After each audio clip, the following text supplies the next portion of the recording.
शाम्ब सदाशिव। जय श्री हरि विष्णु। जय सनातनी के इस अंक में आज हम जानेंगे चैत्र महीने का पहला प्रदोष कब है।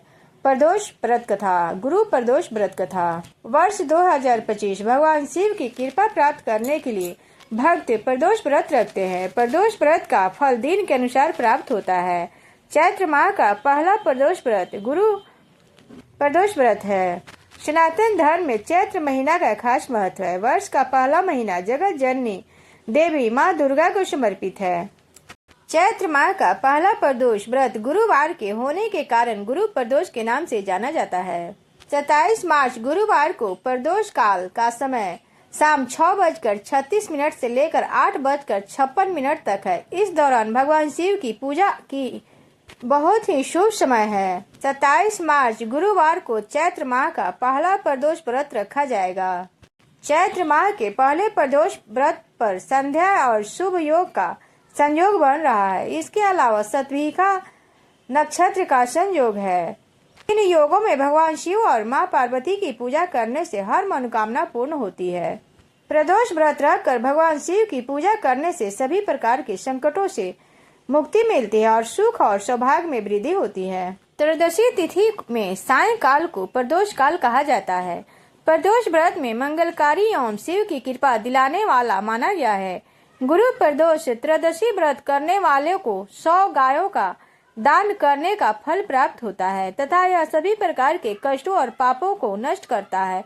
इस व्रत की कथा श्रवण करने से यानी सुनने से ऐश्वर्य और विजय का शुभ वरदान प्राप्त होता है। गुरु प्रदोष व्रत कथा। कृपया करके वीडियो को पूरा देखें और वीडियो पसंद आए तो चैनल को सब्सक्राइब एवं वीडियो को लाइक शेयर अवश्य करें। जिस प्रकार एकादशी व्रत में भगवान विष्णु की पूजा की जाती है, उसी प्रकार त्रयोदशी व्रत का यानी प्रदोष व्रत में भगवान शिव जी की पूजा की जाती है। यदि यह व्रत गुरुवार को पड़ता है तो उस दिन इसे गुरु प्रदोष व्रत कहते हैं। गुरु प्रदोष व्रत में गुरु यानी बृहस्पति जी की और भगवान शिव जी की पूजा का महत्व है। भगवान बृहस्पति के लिए पीले रंग का विशेष महत्व है। उनकी पूजा के लिए पीले रंग की मिठाई, पीले रंग के वस्त्र, पीले रंग के फल और फूलों का उपयोग किया जाता है। पीला रंग आशा और खुशी को दर्शाता है। इस व्रत को करने वाले मनुष्य स्वयं भी पीले कपड़े पहने तथा उस दिन पीले रंग का विशेष उपयोग करें। इस कथा के अनुसार एक बार इंद्र और वृत्रासुर ने अपनी अपनी सेनाओं के साथ एक दूसरे से युद्ध किया। देवताओं ने दैत्यों को हरा दिया और उन्हें लड़ाई में पूरी तरह नष्ट कर दिया। वृत्रासुर यह सब देखकर बहुत क्रोधित हुआ और वह स्वयं युद्ध करने के लिए गया।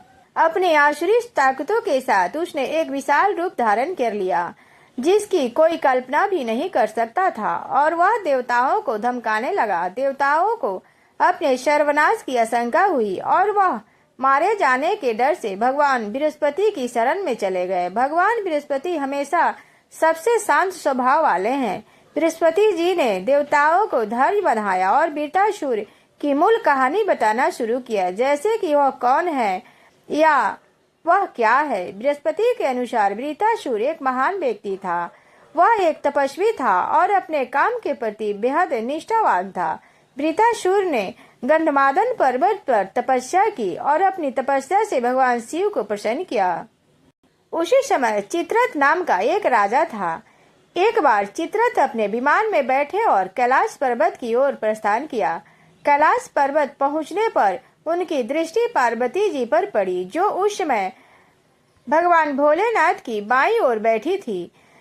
शिव के साथ उसी आसन पर बैठा देखकर उन्होंने इस बात का मजाक उड़ाया कि उसने कहा कि मैंने सुना है कि जैसे मनुष्य मोह माया के चक्र में फंस जाते हैं, वैसे स्त्रियों पर मोहित होना कोई साधारण बात नहीं है।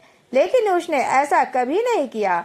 अपने जनता के भरे दरबार में राजा किसी भी महिला को अपने पास नहीं बिठाते, अपने बराबर में नहीं बिठाते।